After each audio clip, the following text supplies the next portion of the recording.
मोक्ष मार्ग में चलने वाले या भगवत प्राप्ति के मार्ग में चलने वाले साधु जनों का, भक्तों का पहला पड़ाव होता है कि अपनी निष्ठा परिपक्व करे। पहला कदम मजबूती है कि अपनी निष्ठा परिपक्व करे। कोई तुम्हें साथ नहीं देगा, कोई तुम्हारा इस मार्ग में मित्र नहीं होगा। जिसको मित्र बनाओगे वो घसीट लेगा प्रपंच की तरफ। आपको अकेले चलना है। आज तक का पूरा खुद का अनुभव है, इस मार्ग में अकेले चलना है। इस मार्ग में हमको मरना है। जीवित मर जाए उलट आप में समा यह है दिलगिरी। हर समय कष्ट, 1 मिनट का कष्ट, हर समय का कष्ट, पूरे जीवन का कष्ट। मृत्यु जब तक नहीं होगी तब तक का कष्ट। लेकिन उस कष्ट से ना उदास, ना निराश, ना हताश, पूरे जीवन की बात है। जब साधक पहले पड़ाव में दृढ़ हो जाता है, पहला पड़ाव यही है, सुख की तरफ आकर्षित नहीं होना, दुख से हमें मुख नहीं मोड़ना, तब उसे साधकों को सत्संग मिलता है, शुद्ध संत संग। उस संत संग से शुभेच्छा जागृत होती है, मुझे भगवत प्राप्ति करनी है। पहला पड़ाव तुम्हें सुख घसीटेगा, कदम नहीं बढ़ा देना सांसारिक सुख की तरफ। दुख तुम्हें भयावह लगेगा, कदम उसी की तरफ बढ़ाना। यह है भगवत प्राप्ति के मार्ग का पहले साधक का कदम। पकड़ो, सुख घसीटेगा, सुविधाएं घसीटेंगी, सुख सुविधा की तरफ कदम नहीं बढ़ाना। दुख घसीटेगा, भयावह दिखाई देगा, चलो दुख की तरफ चलो। और जिसने दुख की तरफ कदम बढ़ा दिया भगवत मार्ग में, वो महासुख को प्राप्त हुआ। दूसरा उसको क्या संग? संत संग मिलता है, विशुद्ध संत संग। उससे शुभेच्छा जागृत होती, अशुभ कर्मों का त्याग और भगवत प्राप्ति की प्रबल इच्छा। ऐसे पुरुष को प्रापंचिक रिश्ते नातेदारों से बैठकर बात करना, ये सब कुछ अच्छा नहीं लगता। पहला पड़ाव, भोगों की सुविधा मिलेगी उसकी तरफ से ना बोलना है। दुख है परमार्थ में, ये दिखाई दे रहा है आपको, लेकिन दुख नहीं, महासुख है। जैसे संसार में सुख है, ये दिखाई दे रहा है, लेकिन ये भगवान कह रहे हैं दुखालय है, इधर सुख नहीं है। परमार्थ में दुख दिखाई दे रहा है, लेकिन इधर महासुख है, इधर कदम बढ़ाओ परमार्थ की तरफ। दूसरा, जे ही कदम बढ़ाओगे तो सच्चे संतों का संग मिल जाएगा, पहचान, शुभेच्छा जागृत हो जाएगी। पापाचरणों का त्याग और भगवत मिलन की, शुभ कर्मों की अंदर प्रबल इच्छा जागृत होगी। तीसरा, उसे बद्ध पुरुषों का संग अच्छा नहीं लगेगा। ये रिश्तेदार, नातेदार, सांसारिक भोगों में फंसे हुए लोग, ये अच्छा नहीं लगेगा। भले वो संसार के बीच में रह रहा है, लेकिन उसको इनसे प्रपंच की बातें करना, संसार के लोगों की, रिश्ते नाते की बातें, ये अच्छा नहीं लगता। आंतरिक जब मन का आकर्षण भोगों की तरफ होता है, उस भोगों से मन को जलाते हुए परमार्थ की तरफ चलना है। क्या जाने संसारी पुरुष, इनको तो जब जो इच्छा हुई सो भोग लिया, ये क्या जाने चढ़ाई को, ये तो खिसकते हुए गए नरक की तरफ। और वो जब साधक संभल कर चलता है तब इनको लगता है नहीं नहीं, परमार्थ में इतनी ऊंचाई पर नहीं, भ्रष्ट करने के लिए वो उपदेश देते। तो बद्ध पुरुषों का संग ऐसे साधकों को अच्छा नहीं लगता। उसको अच्छा लगता है भगवत प्रेमी महात्माओं का संग, भगवत मार्ग की चर्चा करने वाले, कैसे हम माया पर विजय प्राप्त करें, कैसे भगवान से अनुराग प्राप्त करें। सजाती संतों का संग अच्छा लगने लगता है, और उसमें संतों के प्रति जो भाव आया, उससे सद्गुणों की वृत्ति बढ़ने लगती है। सद्गुण जो भगवान को प्रसन्न करे, सद्गुण जो भगवान की प्रीति प्रदान करे। प्रपंच से पूरा मन हट जाता है उस साधक का। चौथी स्थिति आई, प्रपंच से पूरा मन हट जाता, बिल्कुल अच्छा नहीं लगता। जैसे स्वप्न झूठा, ऐसे संसार झूठा दिखाई देने लगता है। उमा कहूं मैं अनुभव अपना, सत हरि भजन जगत सब सपना। तब उसका हृदय, बहुत ध्यान देने योग्य, भगवान अपनी तरफ घसीटने लगते हैं। इतनी स्थिति के बाद ये संयोग वही बनाते हैं। श्री तुकाराम जी कहते हैं, फिर चित्त ऐसा घसीटते हैं, देव वसे ज्याचे चित्तिम त्याची घड़ावी संगति, ऐसा चित्त घसीटा कि अब तड़पड़ाहट प्रकट हो गई, व्याकुलता प्रकट हो गई भगवत मिलन की चाह की। फिर भगवान सिद्ध सदगुरुदेव की समर्पण वृत्ति करवाते हैं। इसके बाद, इतने के बाद सिद्ध सदगुरुदेव की समर्पण वृत्ति कराते हैं। और जहां सिद्ध सदगुरुदेव की समर्पण वृत्ति हुई, उसके आचार विचार चिंतन सब उसी कोटि होने लगे।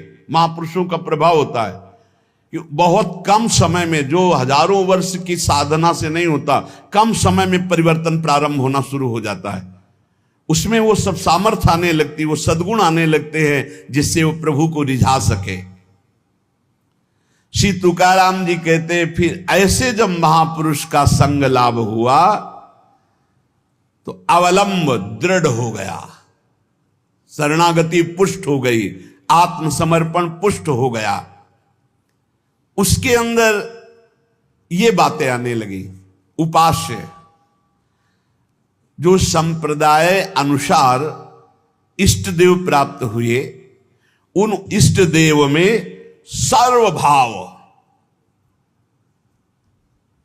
श्री राधा वल्लभ मेरो प्यारो, जैसे यहां कह रहे पंढरपुर निवासी पांडुरंगा में पूर्ण आसक्ति, ऐसे वृंदावन निवासी श्री राधा वल्लभ लाल में पूर्ण आसक्ति। बस राधा वल्लभ लाल को हृदय ध्यान मुख नाम, मेरो प्यारो राधा वल्लभ मेरो प्यारो, सर्वोपरि सबहिन को ठाकुर, सब सुखदान हमारो प्यारो, मेरो प्यारो राधा वल्लभ मेरो प्यारो। अपने उपास्य देव में जब सदगुरुदेव की प्राप्ति हुई तो ऐसे चित्त आसक्त हो गया, हटाए नहीं हट सकता, प्राण प्यारे एकदम, वो हृदय का विषय। दूसरा, अपने आचार्य की वाणी में अपने इष्ट का जो जस गाया गया है, जैसे श्री तुकाराम जी कह रहे हैं श्रीमद् भागवत और श्रीमद् भगवत गीता, क्योंकि विठ्ठल भगवान श्री कृष्ण, तो श्रीमद् भागवत और श्रीमद् भगवत गीता प्राणों से भी अधिक प्यारी।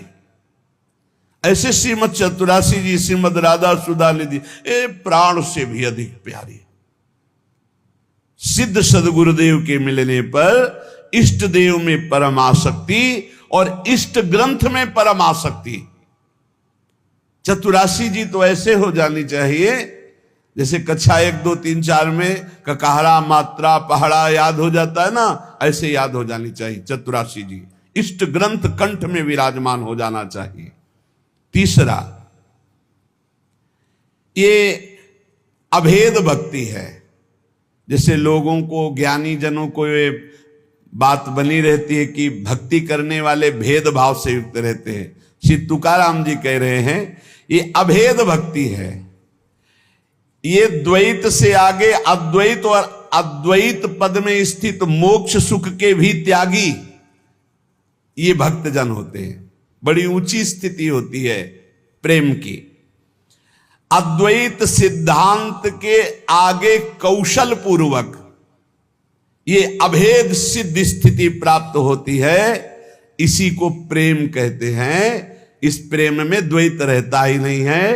वो जो नहीं समझ पाते वो समझते हैं भक्ति का मतलब है द्वैत, द्वैत नहीं, अभेद भक्ति, अद्वैत भक्ति, मोक्ष के परे की भक्ति और अभेद को सिद्ध करके प्रेम में स्थित हो जाना। अभेद के भेद किया निज अंग, पावे सारा जग प्रेम सुख, यह अभंग श्री तुकाराम जी का। भक्ति की ऐसी पराकाष्ठा जिसमें एको ब्रह्म द्वितीयो नास्ति का अनुभव करके आगे बढ़ जाना, ये ज्ञान से भी श्रेष्ठ है हरि विठ्ठल की प्रेम लक्षणा भक्ति। वही भक्ति वही ज्ञान, एक विठ्ठल ही जान। द्वैत भाव से नहीं, ये द्वैताद्वैत, द्वैत से अद्वैत और अद्वैत से फिर प्रेम की स्थिति। चौथा, मुख्य साधना गुरुदेव के द्वारा जो बताई हुई पद्धति है, उसमें विशेष रूप से दो बातों की विशेषता, एक तो नाम कीर्तन की विशेषता और एक गुण कीर्तन की विशेषता। भगवान की लीला कथाओं का श्रवण कथन और नाम कीर्तन, ये दो प्रेम लक्षणा भक्ति के लिए विशेष साधन है। और गुरु कृपा से दोनों खूब जोर से चलते हैं। अखंड नाम कीर्तन चलता है और वाणी लीलाओं का गायन चलता रहता है। पांचवा, वही जपना जो गुरुदेव ने दिया है, अपने मन की नहीं। मन कभी कभी ये साधक के हृदय में विडंबना पैदा कर देता है कि गुरु जी ने कहा है सो तो ठीक है, लेकिन हमारा मन तो पहले से लगा है हम यही जपेंगे। ऐसा नहीं, यहां आदेश कर रहे तुकाराम जी 5वें सूत्र में कि मुख्य मंत्र है जो गुरुदेव ने दिया है। श्री हरि के अनंत नाम है, सभी सामर्थ्यशाली हैं, पर जो हमें गुरुदेव ने नाम दिया है, मंत्र दिया है, उसी में हमें आसक्ति करनी है। और भगवान के शास्त्र नामों का कीर्तन करना चाहिए। कल भी चर्चा में आया था कि गोपाल शास्त्र नाम, विष्णु शास्त्र नाम। छठवां, अपने मार्ग के कुछ महापुरुषों का चरित्र और नाम, भक्त चरित्र और नाम, अपने महापुरुषों का, जिस मार्ग में आप चल रहे हैं उनके चरित्रों को पढ़ने से बल मिलता है। और उनके कैसी निष्ठा प्रिया प्रीतम के प्रति समर्पित रहे, कितना त्याग भावना रही। आश्चर्य होता कि क्या ऐसा भी हो सकता है, इतनी स्थिति कैसे आ सकती। जब महापुरुषों के रसिक अनन्यों के चरित्र पढ़ते तब हमें पता चलता है। तो पांचवा, भक्त चरित्र, भक्त सुमिरन होना चाहिए प्रत्येक उपासक के जीवन में, बहुत लाभ मिलता है। छठवां, आदि गुरु में निष्ठा होना। हमारी आदि गुरु प्रियाजू हैं, हमारी इष्ट भी प्रियाजू हैं, हमारी संप्रदाय की कर्ता भी प्रियाजू हैं, हमारे मंत्र भी प्रियाजू हैं, हमारी नाम भी प्रियाजू हैं। राधई वेष्टम संप्रदायिक कर्ता आचार्यो राधा मंत्रदः सदगुरुश्च राधा मंत्रो राधा, सब कुछ हमारी राधा है। कितना हमें सौभाग्य मिला कि हमारी सब कुछ श्री राधा है। मंत्र भी राधा, नाम भी राधा, मंत्रदाता गुरु भी राधा, आचार्य भी राधा, संप्रदाय स्थापना करने वाली भी राधा, और जो इष्ट देव हैं वो भी राधा, और हमारा निवास स्थान भी राधा चरणारविंद। श्री राधा जुग चरण निवास, जस वर्णो हरिवंश विलास। आदि गुरु में निष्ठा होना, आदि गुरु ऐसे आचार्य को कहते हैं। तो आचार्य भी हित सजनी श्री किशोरी जी के स्वरूप ही है। और आठवां, मुख्य जो हमारे उपासना मार्ग में बड़े जन हुए हैं उनका स्मरण करना, जैसे श्री तुकाराम जी, ज्ञानदेव, सोपानदेव, मुक्ताबाई, एकनाथ, नामदेव, तुकाराम जी जो कह रहे हैं कि ऐसे महापुरुष हैं, हम उनकी बार बार स्मृति करें तो हमको अपने आचार्य, अपने गुरुदेव, अपने इष्ट देव के प्रति बड़ी प्रियता प्राप्त होती है। ये भक्तों का सुमिरन करना बहुत बड़ा, इसमें भक्ति में पुलाई नहीं रह जाती। भक्तन की नामावली जो करी है चितलाए, ताके भक्ति बढ़े घनी अरु हर होए सहाय। घनीभूत भक्ति भक्तों की कृपा से प्राप्त होती है, इसलिए अपने मुख्य महंतों का सुमिरन करना चाहिए। भगवत कृपा से ये भी होता है, श्रृंगार आरती के बाद प्रारंभ होता है, हम सो इन साधन सो पंगत, जिनको नाम लेत दुख छूटत, सुख लूटत तिन संगत, हम सो इन साधन सो। हमारे जितने ये मुख्य महापुरुष हुए हैं, जब हम इनका सुमिरन करते हैं तो इनके भजन का छठवां हिस्सा हमारे हृदय में जागृत हो जाता है। ये हमने महापुरुषों से सुना है। हम जिन महापुरुष का चरित्र पढ़ते हैं, जिस महापुरुष का स्मरण करते हैं, उसके भजन का छठवां हिस्सा, तभी तो माया पर विजय प्राप्त करके भगवत प्राप्ति करते हैं। नवा, प्रधानता कीर्तन अपने आचार्य प्रदत्त कीर्तन की ही रखनी चाहिए, कोई मनमानी नहीं। जैसे तुकाराम जी, जय जय राम कृष्ण हरि, जय जय राम कृष्ण हरि, जय विठल जय विठोवा, जय जय राम कृष्ण हरि। अपने आचार्य अपने गुरुदेव के द्वारा दिया हुआ कीर्तन। जैसे अपने लोग जय जय राधा वल्लभ श्री हरिवंश, जय जय श्री वृंदावन श्री बनचंद महाप्रभु हरिवंश चंद्र जी के प्रथम पुत्र का जो यहाँ के तिलकैत अधिकारी हुए, और बनचंद कहते पिया प्रीतम को, वृंदावन के चंद्रमा श्री श्यामा श्याम, जो जैसा भाव कर पावे। बनचंद जो नाम रखा गया वो प्रिया प्रीतम के ही उससे रखा गया, प्रिया वृंदावन के चंद्रमा श्री प्रिया प्रीतम, ये नाम रखा गया महाप्रभु के बड़े पुत्र का। जैसे श्री कृष्ण चंद्र जी महाराज, श्री गोपी नाथ जो महाराज, तो ये सब प्रभु के ही नाम तो रखे गए। तो ये जो बनचंद है ये प्रिया प्रीतम का संबोधन है कि प्रिया प्रीतम जो वृंदावन के चंद्रमा युगल चंद्र हैं, जय जय राधा वल्लभ श्री हरिवंश, जय जय श्री वृंदावन श्री वंचन। तो प्रधानता अपने आचार्य गुरुदेव प्रदत्त कीर्तन की ही रखे कीर्तन में।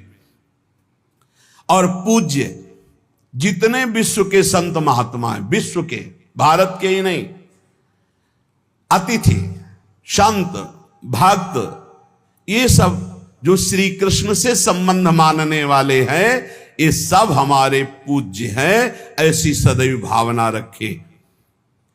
तुलसी की माला, गले में तुलसी की कंठी जरूर हर समय बंधी रहनी चाहिए। अगर टूट जाए तो एक प्रसादी करके पहले से ही रखनी चाहिए।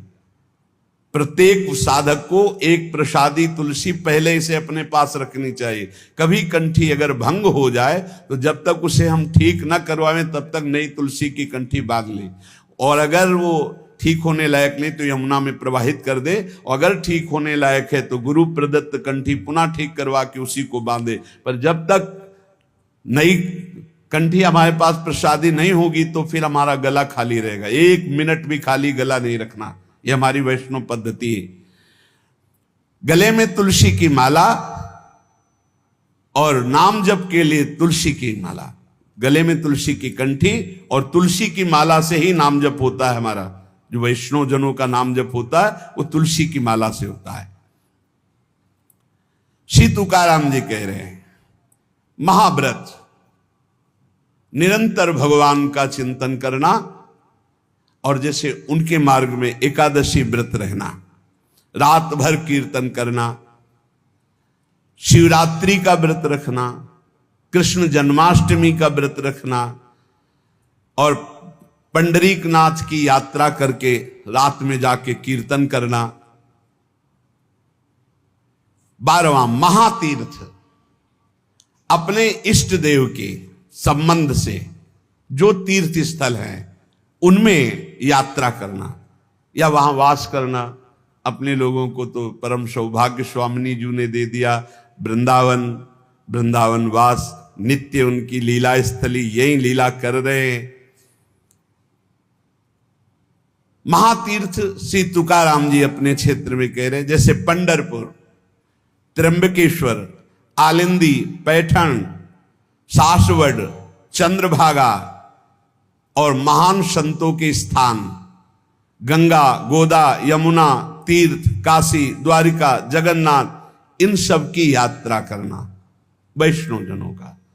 अपने लोगों की अनन्य निष्ठा, व्रत 84 कोश, श्रीधाम वृंदावन, बस ये अनन्य निष्ठा है। 13वां वर्ज, ये बातें कभी नहीं होनी चाहिए वैष्णव में। पराई स्त्री का काम भाव से स्पर्श, संयोग, दृष्टि, चिंतन, संभाषण पूर्ण रूप से त्याग होना चाहिए। पराई स्त्री की वैष्णवजन गृहस्थ भी होते हैं, वैष्णवजन विरक्त भी होते हैं। तो जो गृहस्थ हैं वो अपनी स्त्री में धर्मानुकूल, और जो विरक्त हैं भगवत भाव से।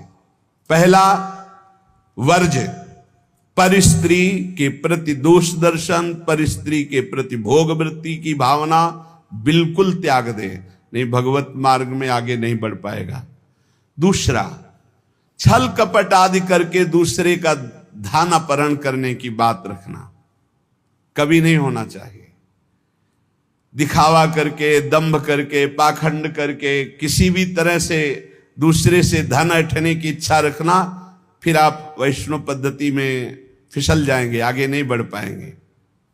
तीसरा, किसी की भी निंदा करना नहीं करना है। पर निंदा बिल्कुल ना सुननी है ना करनी है। अगर वैष्णव धर्म में स्थित रहना है, परम आनंद प्राप्त करना है, पहला नियम किसी भी माता बहन के प्रति काम भाव नहीं। दूसरा नियम किसी के भी धन को किसी भी तरह से ठगाई ना करे। तीसरा, पर निंदा ना सुने ना पर निंदा करे।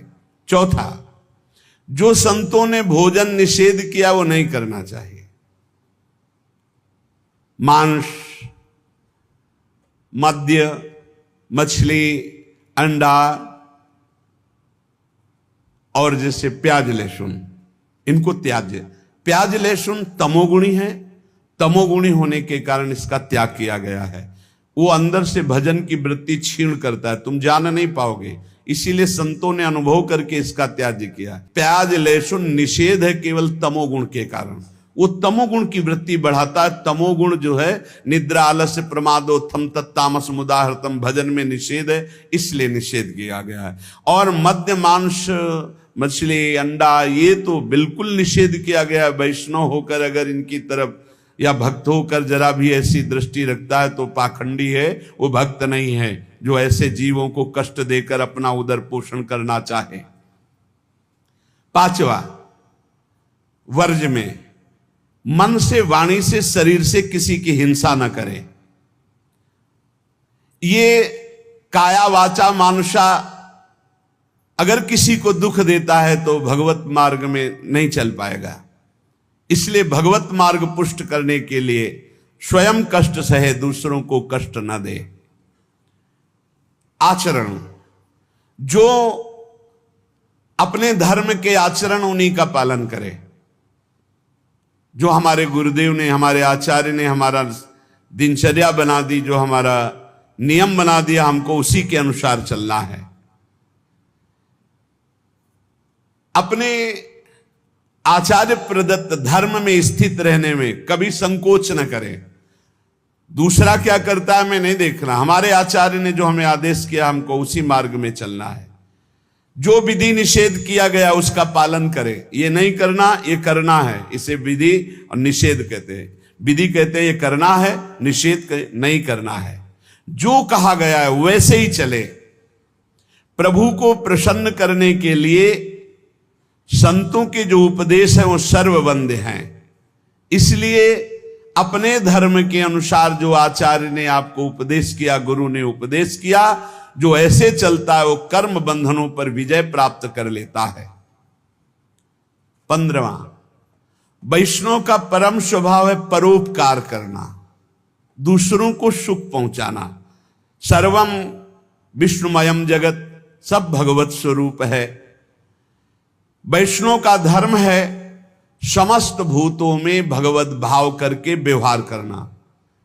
कई बार चर्चा की कि किसी से व्यवहार करना तो पहली दृष्टि पड़ने पर उसमें राधा वल्लभ लाल देखो, मेरे प्रभु राधा वल्लभ लाल विराजमान हैं। अगर भगवत भाव नहीं किया तो पुण्य क्रिया भले हो जाए, वो भगवान की प्राप्ति कराने वाली क्रिया नहीं। इसलिए अच्युत भावना विहीन कर्म का ज्यादा महत्व नहीं। भगवत भावना युक्त किसी से भी कुछ भी। परोपकार ये बहुत बड़ा धर्म है। कोई बीमार है, कोई कष्ट में है, कोई वृद्ध शरीर है, हमें अवसर मिले तो हमें सेवा करनी चाहिए। अगर हमारे पास अर्थ है, कोई बीमार है, वो अर्थ की अव्यवस्था कारण सही औषधि नहीं उसकी हो पा रही, हमें कूद पड़ना चाहिए, हमें सहयोग करना चाहिए। धन की सार्थकता है इसी बात में कि दूसरों को हम सुख प्रदान कर सके। परोपकार सबसे बड़ा धर्म है। परहित सरिस धर्म नहीं भाई, पर पीड़ा सम नहीं अधमाई। श्री तुकाराम जी महाराज कह रहे हैं कि जब हृदय में भ्रांति उत्पन्न हो जाती है, भ्रांति क्या, भगवान में सुख है ये ना मानकर, भोगों में सुख है ये मानकर जब जीव बहने लगता है तो लुभायमान हो जाता है भोगों से, तो उसको सुख नहीं मिलता। यद्यपि जहां भोग भोग रहा है वहां भी परमात्मा है, क्योंकि परमात्मा के बिना कहीं कोई सत्ता ही नहीं। तो कह रहे हैं वो ऐसे लोग हैं जैसे जोंक या चीचड़, जैसे थन के पास ही वो चीचड़ लिपटा हुआ है पर वो दूध नहीं पिएगा, वो खून चूसेगा। ऐसे ही जहां तुम भोग दृष्टि कर रहे हो वहीं परमात्मा है, उसमें ही परमात्मा है। और सही पूछो तो वही परमात्मा है, क्योंकि जड़ चैतन्य वही बना हुआ है। तुम जिसे भोग दृष्टि से देख रहे हो, चीचड़ की तरह तुम दुख भोग रहे हो, उस सुख सिंधु परमात्मा को नहीं समझ पा रहे। जैसे जोंक है लिपटेगी वो खून ही पिएगी, जैसे मेढक आदि है तो वहीं इस तालाब में है पर सरोवर में खिला हुआ कमल है, उसको पराग को नहीं पान कर पाएंगे, पराग का पान भौरा ही करता है। ऐसे ही वैष्णवजन भौरे हैं और भगवत विमुख ये चीचड़, जोंक और मेढक के समान टर टर व्यर्थ बातें करना और दूसरों को दुख देना, सुख भोगने के लिए हिंसा आदि तक में उतर जाना। वैष्णव पराग सेवी, भगवत आनंद सेवी भौरे के समान है। सदाचरण, नाम जप और नाम निंदकों से दूर रहना। जो भगवान के नाम की निंदा करते हैं ये जोंक हैं, ये खून पिएंगे, ये चीचड़ हैं, दूध नहीं पिएंगे, परमानंद नहीं भोगने वाले, ये नाना प्रकार के क्लेश भोगने वाले। ऐसे लोगों से दूर रहो जो भगवान की निंदा करते, भगवान के नाम की निंदा करते, भगवत मार्ग की निंदा करते, वैष्णवों की निंदा करते हैं। भगवान का नाम एक नौका है,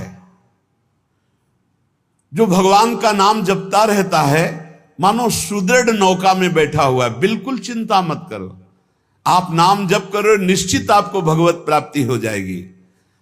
श्री तुकाराम जी कहते भव सिंधु के पार ले जाने वाली सुदृढ़ नौका नाम है। बस बैठ गए नाम में तो अब किसी की मत सुनो, ये आपको पार कर देगी। और तो और की बात रही, गोस्वामी जी कह रहे नाम लेत भव सिंधु सुखाही, करहु विचार सुजन मन माही। नाम लेते भव सिंधु सूख जाएगा, है ही नहीं जहां पार होना हो। खूब नाम जप, ये देखो बड़े बड़े महापुरुषों की बातें हम इसलिए खोज खोज कर आपको सुनाते हैं, आपका दृढ़ विश्वास हो जाए। नाम एक सुदृढ़ नौका है, जो खूब नाम जप करता है वो सुदृढ़ नौका में बैठा हुआ भव समुद्र पार हो रहा है। बिल्कुल किसी की बात मत सुनो। बड़े बड़े सिद्ध महापुरुषों के जीवन चरित्रों को पढ़ के देख लो, केवल भगवान नाम से ही सिद्ध हुए हैं। जितने भी उच्च कोटि के महापुरुष हुए, तुकाराम जी सदैव भगवान के धाम को गए। जितने भी महापुरुष हुए आप उनके चरित्रों को पढ़ के देखो, आपको नाम मिलेगा। नाम जीवन में नाम जितना उतने ही वो महापुरुष हुए। बीज पेड़ से ही प्रकट होता है, पर पेड़ बीज से ही प्रकट होता है। बताओ भाई, बीज फूटता है तब पेड़ प्रकट होता है और पेड़ से ही बीज प्रकट होता है। तो पहले क्या हुआ? बड़ा विचित्र है। ऐसे ही नाम से नामी प्रकट होता है और नामी से ही नाम प्रकट होता है। निर्णय करना कौन बड़ा है, को बड़ छोट कहत अपराधु।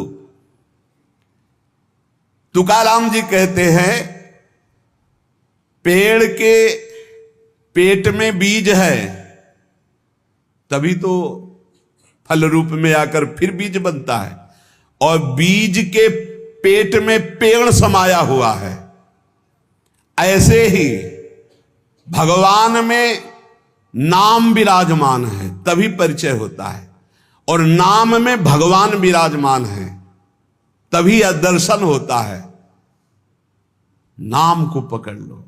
निर्णय करना बड़ा मुश्किल है कि पहले पेड़ कि पहले बीज। क्योंकि बीज के बिना पेड़ नहीं और पेड़ के बिना बीज नहीं। कैसे पर निर्णय कर पाओगे? बोले पेड़ बढ़ा, तो बोले बीज के बिना पेड़ कहां से आ गया? तो बोले बीज बढ़ा, तो बोले पेड़ के बिना बीज कहां से आ गया? बीज के बिना पेड़ नहीं, पेड़ के बिना बीज नहीं। तो पहले कौन हुआ? पेड़ हुआ कि बीज हुआ? निर्णय करना मुश्किल है। इसलिए सर्वलोक महेश्वर भगवान का नाम बीज है और भगवान पेड़ है।